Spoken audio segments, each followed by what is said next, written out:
అరుణాం కరుణాతరంగితాక్షీం ధృతవాసాంకుశపుష్పబాణచాపాం అణిమాదిభిరావృతాం మయూఖైః గురురిత్యేవ విభావయే భవానీ. గ్రహముల యొక్క బలాలను తెలుసుకోవడం, దోషాలను గుర్తించటము, బలహీనతలను నివారణ చర్యల ద్వారా బలపరుచుకోవడము, తద్వారా జీవితాన్ని ఆనందమయం చేసుకోవడం.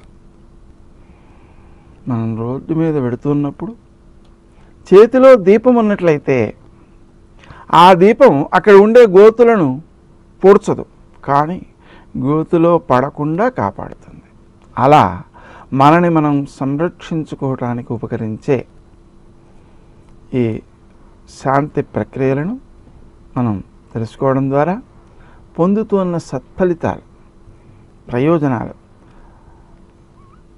కింద అభిప్రాయాలలో కామెంట్స్లో ఈ జపాలు చేయడం ద్వారా వచ్చిన ఫలితాలను కూడా వ్రాసినట్లయితే తక్కిన వారికి కూడా విశ్వాసాన్ని పెంచేవిగా, ఉపకరించేవిగా ఉంటాయి.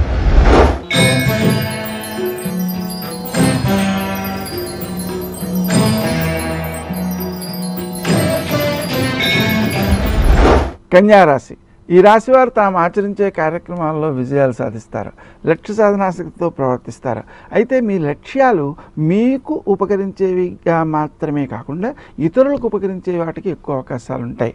అందువలన ఆ లక్ష్యాల వైపు మీరు చేసే ప్రయత్నం ఏదైతే ఉందో ఆ ప్రయత్నంలో ఇతరుల యొక్క సహాయ సహకారాలు కూడా పరిపూర్ణంగా లభిస్తాయి. నిజానికి మన పని అంటే ఉపకరించని వాళ్ళు కూడా సాముదాయికమైన పని అనేటప్పటికీ ఉపకరించే అవకాశం ఉంటుంది.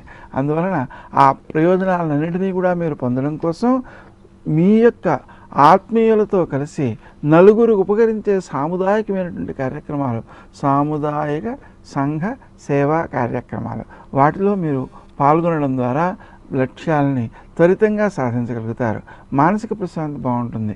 వారం ద్వితీయార్థంలో మాత్రం కొంతవరకు అసంతృప్తులు చోటు చేసుకునే అవకాశం ఉంది. విశేషించి శత్రువులపై మీరు విజయం సాధించాలని అనుకోరు, కానీ అది అలా జరిగిపోతూ ఉంటుంది. అంటే మీ యొక్క ప్రేరణ లేకపోయినా కూడా శత్రువులను మీరు జయించేటువంటి అవకాశాన్ని మీరు పొందుతారనమాట. అలా లక్ష్య సాధనాశక్తితో మీరు ప్రవర్తించడంతో పాటుగా మీ ఆరోగ్య సంరక్షణకు కూడా తగినటువంటి జాగ్రత్తలు తీసుకోవాల్సినటువంటి ఆవశ్యకత ఉంది. రావాల్సిన సొమ్ము చేతికి వచ్చే అవకాశం ఉంది, కానీ ఆ వచ్చిన సొమ్ము సద్వినియోగం కావడం విషయంలో చాలా శ్రద్ధ చూపించాల్సినటువంటి ఆవశ్యకత ఉంది. స్నేహ సంబంధాలను కాపాడుకుంటారు. స్నేహ సంబంధాల ద్వారానే ఇతరులకు మేలు చేసేటువంటి లక్షణం కూడా పెంపొందే అవకాశం ఉంది. ముఖ్యమైనటువంటి కార్యక్రమాలను వాయిదా వేయకుండా ఈ వారంలోనే పూర్తి చేసుకోవడము, సజ్జన సహకారంతో వారి సలహాలను పాటించి మీ యొక్క కార్యక్రమాలని సులభతరంగా నెరవేర్చుకోవడము మొదలైనటువంటి ప్రయత్నాలు చేయటం చాలా మంచిది. ఆరోగ్య విషయంలో కొంత ఎక్కువ శ్రద్ధ చూపించాలి. ఆరోగ్య విషయంలో వచ్చేటువంటి ఇబ్బందుల్ని అధిగమించడం కోసం సమయానికి ఆహారం తీసుకోవడము, అలాగే ఎదుటి వ్యక్తులతో ఉన్నటువంటి అనుబంధములైనటువంటి ప్రయోజనాలు ఏవైతే ఉన్నాయో వాటిని మనం పరిశీలనలో పెట్టుకోవడం, ఆ ప్రయత్నంలో మీరు చేసేటువంటి లక్ష్య సాధనాశక్తి ఏదైతే ఉందో అది వృద్ధి చెందడం కూడా జరుగుతుంటుంది. స్నేహ సంబంధాలను వృద్ధి చేసుకుంటారు. వారి కోసం మీరు త్యాగాలు చేస్తారు. మీరు త్యాగం చేసామనుకోవద్దండి.